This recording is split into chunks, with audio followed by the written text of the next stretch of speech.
Bonjour à tous et bienvenue sur Inelema. Dans cette vidéo, nous allons vous parler de la puissance des États-Unis dans le monde d'aujourd'hui. Tout d'abord, nous allons vous faire une petite mise en situation. Après la guerre froide, les États-Unis sont devenus une des deux superpuissances mondiales. Lors de la chute de l'URSS en 1991, les États-Unis sont devenus la seule hyperpuissance. Aujourd'hui, ils constituent toujours la première puissance politique, économique, militaire et culturelle, mais sont concurrencés dans un monde désormais multipolaire. Les États-Unis sont une hyperpuissance grâce à leur parfaite utilisation du soft power et du hard power. Commençons par définir le terme de puissance. La puissance est la capacité d'un État à agir sur le monde qui nous entoure grâce à son poids territorial démographique, économique, diplomatique et culturel permettant d'exercer une influence. Nous nous demanderons alors si les États-Unis dominent toujours le monde. Dans un premier temps, nous verrons les lieux et les formes de puissance aux États-Unis. Puis, dans un second temps, le débat mondial entre l'unilatéralisme et le multilatéralisme. D'une autre part, nous verrons les points d'appui et les zones d'influence de cette puissance dans un monde multipolaire. Et pour finir, on vous fera une petite conclusion. Bon visionnage! Commençons par les lieux et les formes de puissance aux États-Unis. Un territoire qui illustre la puissance traditionnelle des États-Unis. La puissance des États-Unis prend plusieurs formes. Depuis le XIXe siècle, elle s'appuie sur la maîtrise d'un territoire et sur le renouvellement de ses moyens. Les États-Unis ont toujours favorisé la création d'organisations comme l'OMC, Organisation mondiale du commerce, l'ONU ou encore le G7, qui est un groupe de discussion et de partenariat économique de 7 pays afin d'être les plus grandes puissances avancées du monde. Au nord-est des États-Unis, de Boston à Washington, s'étire la mégalopolis qui concentre les principaux lieux de pouvoir du territoire.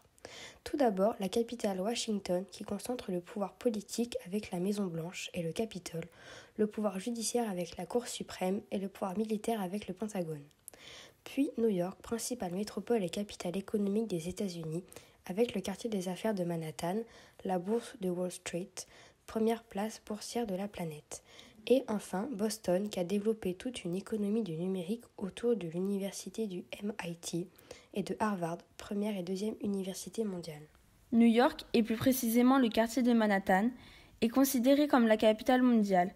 Nous y trouvons le siège de l'ONU, les sièges sociaux des FTN, entreprises actives et implantées dans plusieurs pays grâce aux filiales qu'elles détiennent. Mais nous y trouvons également des sites touristiques mondialement connus comme Central Park ou encore le Metropolitan Museum of Art et des universités hautement réputées comme Columbia ou l'Université de New York. Cette puissance a donné apparition au dollar qui reste tout de même la monnaie des échanges internationaux, mais elle a également vu naître les grandes firmes transnationales FTN, dont les rois des services informatiques et des nouvelles technologies, les GAFAM. L'importance du soft power. Les manières de vivre dans le monde se rapprochent de l'American Way of Life. Ainsi, la planète s'américanise. C'est le soft power. Il désigne l'influence culturelle. Ce mode de vie américain a beaucoup de succès dans le monde. Il est entretenu par des entreprises, des films produits à Hollywood et l'attrait des universités américaines. Les États-Unis constituent ainsi un pôle d'innovation majeur dans le domaine des hautes technologies. Hollywood, ce quartier de Los Angeles, incarne à lui seul la puissance industrie cinématographique américaine. 11,4 milliards de dollars. Ce chiffre colossal est le revenu du cinéma en 2018 des États-Unis. Les États-Unis ont réalisé les plus gros succès mondiaux comme Avatar en top 1, Titanic ou encore Star Wars.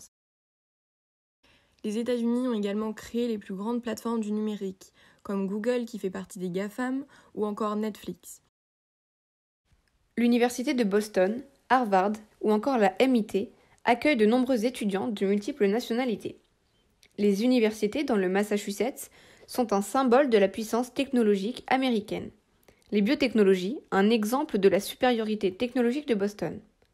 Bill Gates, directeur de Microsoft, Mark Zuckerberg, directeur de Facebook, et Elon Musk, directeur de PayPal et de SpaceX, reflètent la puissance technologique des États-Unis. Tous les trois ont fréquenté l'un de ces établissements d'enseignement supérieur de Boston. Nous allons désormais aborder le débat international entre l'unilatéralisme et le multilatéralisme. La politique étrangère des États-Unis face au reste du monde, agitée entre multilatéralisme et unilatéralisme en fonction du président au pouvoir. Tout d'abord, définissons le terme principal, L'unilatéralisme est une attitude qui consiste pour une puissance à décider d'une action sans tenir compte du point de vue des autres ni des instances internationales. Ce sont notamment les politiques de George Washington Bush de 2001 à 2009 et de Donald Trump élu en 2017. America First fut l'un des slogans de campagne de Donald Trump. Il cherchait à séduire un électorat inquiet du déclassement de son pays et nostalgique du temps de la superpuissance américaine. Depuis 2016, Donald Trump a volontairement bousculé les codes traditionnels de la politique des États-Unis en plaçant systématiquement les intérêts américains en premier. En lançant la guerre commerciale contre la Chine, en menaçant la Corée du Nord de frappes nucléaires, en menaçant l'OTAN de disparition ou encore en rejetant l'accord avec l'Iran, Trump a volontairement rejeté tous les accords internationaux qui contraignaient son pays. Si certains observateurs ont voulu voir, avec la victoire de Joe Biden, le retour à une politique plus multilatérale, la réalité doit être nuancée. La politique unilatérale est modulée en fonction du président, mais reste une posture majeure. Comme le dit Pascal Boniface, directeur de l'IRIS, l'unilatéralisme américain reste le fondement de leur politique extérieure. Les États-Unis et le multilatéralisme. Le multilatéralisme est la politique d'un État qui agit en coopération avec d'autres États, avec ou par le biais de grandes conventions ou d'institutions internationales. Le multilatéralisme des États-Unis correspond à ces liens de coopération avec d'autres États. Depuis la fin de la Seconde Guerre mondiale, les États-Unis sont à la tête de plusieurs coopérations avec d'autres pays. Comme par exemple les accords de Bretton Woods qui établissent le GATT, l'accord général sur les tarifs douaniers et le commerce, devenu en 1995 l'OMC. Ou encore les grandes institutions mondiales comme l'ONU qui permet aux 193 pays membres de sauvegarder la paix et la coopération entre ces États. Ou encore les COP, conférences des parties, comme la COP26 par exemple. Le dernier président à avoir incarné la politique multilatérale est Barack Obama lors de ses mandats de 2009 à 2017.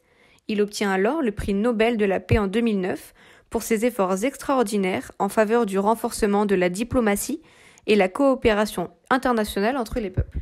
Nous allons nous pencher sur les points d'appui et zones d'influence des États-Unis dans un monde multipolaire, des tensions entre alliés. Les États-Unis et l'Europe entretiennent des relations économiques, commerciales, militaires et diplomatiques importantes et anciennes. Le principal outil de ces relations est l'alliance militaire fondée durant la guerre froide et renforcée avec la chute du mur de Berlin. Ce fonctionnement est désormais critiqué des deux côtés. En effet, les États-Unis réclament une meilleure répartition des dépenses militaires et l'Europe, de son côté, cherche à développer une armée européenne dans le sillage de la France. Dans le domaine économique, les conflits commerciaux se multiplient, comme par exemple la dénonciation des subventions publiques aux entreprises. En effet, les États-Unis dénoncent le financement européen du groupe Airbus, ou encore les taxes mises sur les GAFAM. Et pour finir, la critique des Américains sur l'interdiction européenne d'exporter de la viande bovine aux hormones vers l'Union européenne. Ensuite, l'Amérique latine est considérée comme le jardin des États-Unis. Alors que depuis le XIXe siècle, les États-Unis considèrent l'Amérique latine comme leur chasse gardée, doctrine Monroe et sa politique isolationniste, les tensions entre l'Amérique latine et les États-Unis se multiplient. Mur avec le Mexique et discours anti-migrants. Les tensions restent fortes.